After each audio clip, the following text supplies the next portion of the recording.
Hello बच्चों। यहाँ लिखा है ball is projected in direction incline to the vertical and bounce on smooth horizontal plate. The range of one rebound is R. If the coefficient of restitution is E then range in the next rebound is. Clear है? तो देखो इधर, ये जो हम लोग coefficient of restitution लिखते हैं ई, इसको हम लोग लिखते हैं रिबाउंसिंग स्पीड अपॉन हिटिंग स्पीड। लेकिन ये दोनों की दोनों ही होती हैं along the line of collision. और लाइन ऑफ कोलिजन क्या होता है?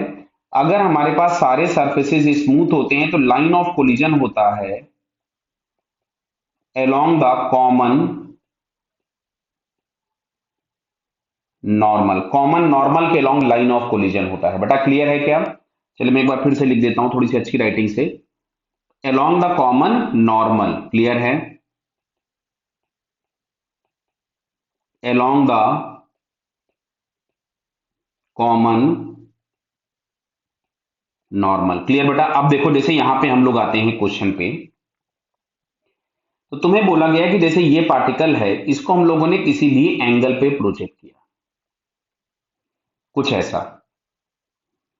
तो ये एक प्रोजेक्टाइल या पैराबोलिक पाथ फॉलो करेगा, ये यहां पे हिट करेगा। तो सुनना इधर, अगर मैं इसको एंगल थीटा लिख लूं तो ये मिलेगा मेरे को यू कॉस थीटा, और यहां पे आपके पास मिलेगा ये यू साइन थीटा। क्लियर? तो ये प्रोजेक्टाइल में हमने पढ़ रखा है कि इसका हॉरिजॉन्टल कंपोनेंट में कोई चेंज नहीं होगा, मतलब स्टिल ये यू कॉस थीटा ही रहेगा। अच्छा, जब ये हिट करने वाला होगा तो इसकी वेलोसिटी नीचे हो जाएगी, लेकिन अगर हम स्पीड के टर्म्स में लिखें तो ये यू साइन थीटा ही होगा। अब मैं अगर यहां से लिखता हूं कि वी रिबाउंसिंग अपॉन वी हिटिंग, तो वी हिटिंग हम लोगों के पास हो गया यू साइन थीटा, तो जो रिबाउंसिंग मिलेगा वो आपको मिलेगा यू साइन थीटा। क्लियर है बेटा? क्या ये, यानी जस्ट बगल में मैं ब्लू कलर से बना रहा हूं अगले मोशन को, तो अगले मोशन में जो इसका हॉरिजॉन्टल कंपोनेंट है वो तो यू कॉस थीटा का यू कॉस थीटा ही रहने वाला है, बट इसका जो वर्टिकल कंपोनेंट है वो हो जाएगा e u sine theta. Clear? तो अब अच्छा देखो, ये जो टाइम ऑफ फ्लाइट डिसाइड करता है, वो टाइम ऑफ फ्लाइट डिसाइड करता है इसका वर्टिकल कंपोनेंट।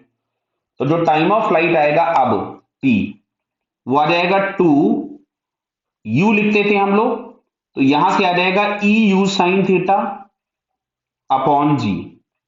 तो अब जो नया रेंज होगा जिसको आर डैश लिखा गया है, वो हम लोग लिखेंगे you cos theta into new time of flight.